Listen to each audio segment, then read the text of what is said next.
নমস্কার বন্ধুরা, আজকে আমি একটা নতুন জিনিস বানিয়ে দেখাবো আপনাদেরকে।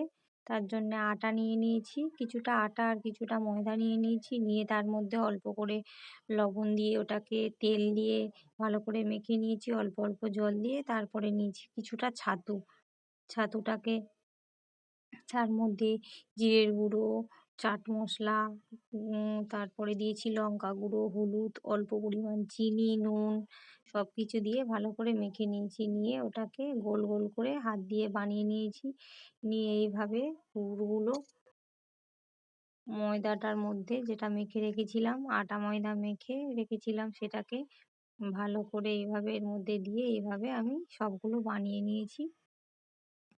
আর অনেক রকমের লুচি পুর ভরা খেয়েছি, কিন্তু একদমই আলাদা স্বাদের লাগে এই ছাতু দিয়ে পুর এটাকে বানিয়ে ছাতুর লুচি। একবার বাড়িতে হলেও ট্রাই করে দেখবেন, খেতে খুবই ভালো লাগে আর স্বাদটা একদমই আলাদা। আমরা কচুরি খেয়েছি, অনেক রকমেরই কচুরি খেয়েছি, কিন্তু ছাতুর কচুরি কখনো খাইনি, কিন্তু একবার বানিয়ে দেখবেন, খেতে সুন্দর হয়েছিল। এই দেখুন কত সুন্দর হয়েছে আর ফুলেছে। আর আমার এই রেসিপিটা আপনাদের ভালো লেগে থাকলে অবশ্যই লাইক, কমেন্ট, শেয়ার করবেন আর আমার পাশে থাকবেন। আমার ছেলে তো খেয়ে বলল, মা খুব ভালো হয়েছে।